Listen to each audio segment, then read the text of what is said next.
সম্মানিত মুআল্লিমিন হযরত, আসসালামু আলাইকুম ওয়া রাহমাতুল্লাহ। ওয়া আলাইকুম আসসালাম। আমরা নুরানি পদ্ধতিতে পঞ্চম নাম্বার তবকা কিভাবে শিক্ষা দিতে হবে তা আমরা দেখব ইনশাআল্লাহ। আপনারা সকলে বোর্ডে আমার হাতের দিকে দেখতে থাকেন।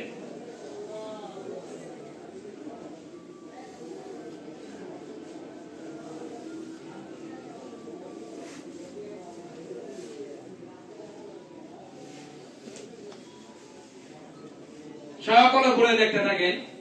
পঞ্চম নম্বর তবকায় হলো হরকতের পরিচয়। কিসের পরিচয়? হরকতের পরিচয়। আমরা নুরানি পদ্ধতিতে বাচ্চাদেরকে কিভাবে হরকতের পরিচয় দিব, পঞ্চম নম্বর তবকা দ্বারা আমরা তা শিখব ইনশাআল্লাহ। সকলে বোর্ডে দেখতে থাকেন।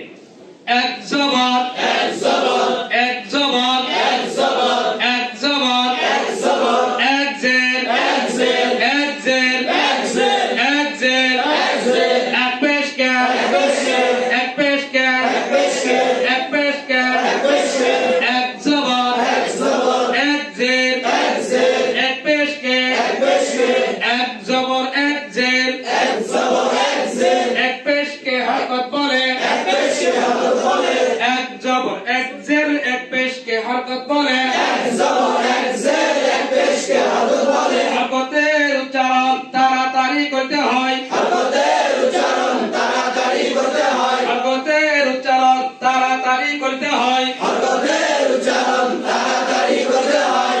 এক জবর, এক জের, এক পেশকে হরকত বলে, এক জবর, এক জের, এক পেশকে হরকত বলে। হরকতের উচ্চারণ তাড়াতাড়ি করতে হয়, হরকতের উচ্চারণ তাড়াতাড়ি করতে হয়। এইভাবে কয়েকবার উস্তাদ বলে যাওয়ার পর মুখস্থ করতে থাকেন, বলতে হবে। মুখস্থ করতে থাকেন।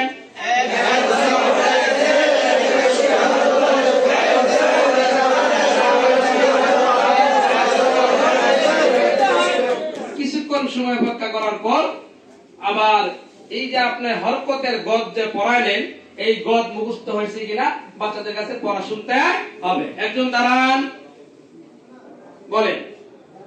এক জবর, এক জের, এক পেশকে হরকত বলে, হরকতের উচ্চারণ তাড়াতাড়ি করতে হয়। আরেকজন দাঁড়ান, বলেন। এক জবর, এক জের, এক পেশকে হরকত বলে, হরকতের উচ্চারণ তাড়াতাড়ি করতে হয়। এইভাবে সকলের কাছে পড়া আদায় করতে হবে। হরকতের পরিচয় আমরা এভাবেই শিক্ষা দেব ইনশাআল্লাহ।